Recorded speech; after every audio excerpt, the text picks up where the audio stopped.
আধুনিক আইসিকিউ, operation theatre, আধুনিক diagnostic সুবিধা এবং বিশেষায়িত ওয়ার্ডের সমন্বয় গঠিত এই নতুন ভবন কেবল রোগী ভর্তির ধারণ ক্ষমতাকেই বাড়াবে না, একই সাথে চিকিৎসা, গবেষণা এবং উচ্চতর শিক্ষার ক্ষেত্রে এক বিরাট মাইল ফলক হিসেবে কাজ করবে বলে আমি দৃঢ়ভাবে বিশ্বাস করি।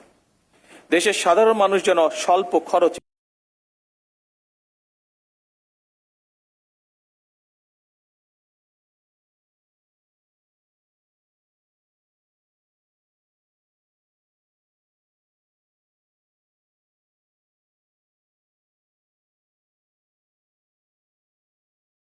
শুধু প্রযুক্তি থাকলে একটি স্বাস্থ্য ব্যবস্থা উন্নত হয় না, এর সঙ্গে মানসিকতা অত্যন্ত গুরুত্বপূর্ণ। কারণ প্রযুক্তি রোগ শনাক্ত করতে পারে, কিন্তু রোগীর ভয়, উদ্বেগ এবং মানসিক কষ্ট বুঝে তাকে আশ্বস্ত করার ক্ষেত্রে চিকিৎসকদের মানবিক আচরণের বিকল্প নেই।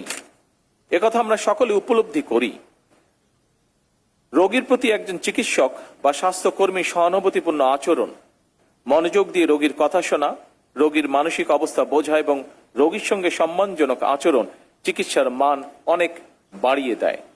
তবে একই সঙ্গে আমাদের এটিকে অবশ্যই মনে রাখতে হবে, চিকিৎসা সেবা এবং চিকিৎসা পরিবেশ নির্ভীক করতে সকল দায় দায়িত্ব চিকিৎসকের একক নয়, বরং আমি মনে করি চিকিৎসক, রোগী এবং রোগীর উদ্বিগ্ন স্বজন এই তিনটি পক্ষের মধ্যে পারস্পরিক আস্থা, সম্মান এবং সহানুভূতির সম্পর্ক বজায় থাকা অত্যন্ত জরুরি। এই তিনের মধ্যে পারস্পরিক আস্থা এবং সম্মানের পরিবর্তে চিকিৎসকরা যদি নিরাপত্তাহীনতা অনুভব করেন কিংবা রোগী এবং রোগীর স্বজনরা যদি চিকিৎসকদের উপরে বিশ্বাস এবং মর্যাদা সম্পর্ক অনুভব না করেন, তাহলে আমরা যতই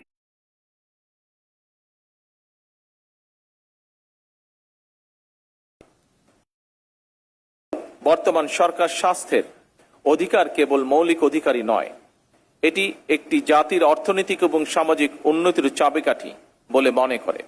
আমি মনে করি স্বাস্থ্যসেবা সহজলভ্য এবং সবার জন্য সমানভাবে প্রাপ্য হওয়া অত্যন্ত জরুরি।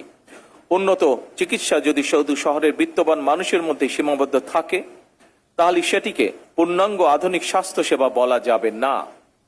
সুতরাং প্রত্যন্ত অঞ্চলের মানুষ, দরিদ্র জনগোষ্ঠী এবং প্রান্তিক মানুষের কাছে সাশ্রয়ী ও মানসম্মত চিকিৎসা পৌঁছে দেওয়ার লক্ষ্যে বর্তমান সরকার বিভিন্ন পদক্ষেপ গ্রহণ করছে।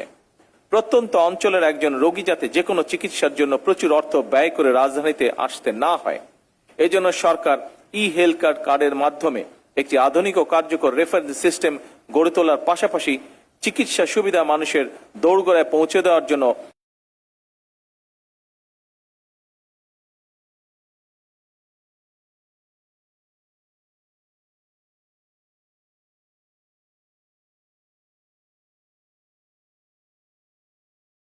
হাসপাতাল 151 উন্নীত করা হয়। উপস্থিত সুধীবৃন্দ, আজকে শিশুরাই আগামীর ভবিষ্যৎ।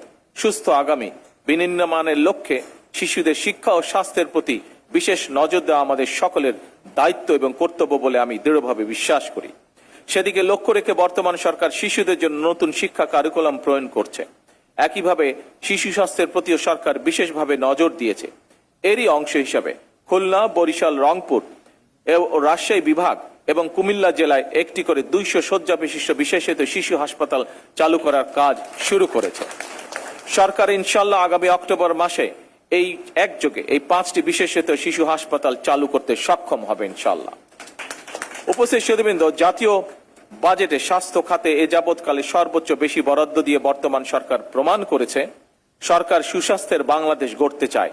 এটি স্রেফ একটি স্লোগান নয়, বরং সরকার দেশে একটি কার্যকর ব্যবস্থা গড়ে তুলতে চায় যাতে করে মানুষ দেশের ভেতরেই সকল রকমের স্বাস্থ্য সেবা পায়। তবে স্বাস্থ্য এবং চিকিৎসা সেবার মান উন্নয়নে সরকার যতই উদ্যোগ গ্রহণ করুক, চিকিৎসক, স্বাস্থ্য বিশেষজ্ঞ, গবেষক, সর্বোপরি স্বাস্থ্য খাতের সঙ্গে সংশ্লিষ্ট সকলের ভূমিকার উপরেই স্বাস্থ্য এবং চিকিৎসা সেবার সাফল্য নির্ভর করছে। উপস্থিত সুধীবৃন্দ, সরকার এমন একটি কল্যাণমুখী রাষ্ট্র প্রতিষ্ঠা করতে প্রতিশ্রুতিবদ্ধ যেখানে চিকিৎসা পাওয়ার জন্য কোনো নাগরিককে দেশের বাইরে হতে যেতে হবে না, কিংবা কেউ অর্থ অভাবে স্বাস্থ্য সেবা থেকে ইনশাল্লাহ বঞ্চিত হবে না। আপনাদের মাধ্যমেই নিশ্চিত করা সম্ভব এই বিষয়গুলো। এই প্রত্যাশা এবং বিশ্বাস রেখে আমি আমার বক্তব্য শেষ করছি। আল্লাহ হাফেজ। বাংলাদেশ জিন্দাবাদ। অনেক অনেক ধন্যবাদ ও কৃতজ্ঞতা মাননীয় প্রধানমন্ত্রী।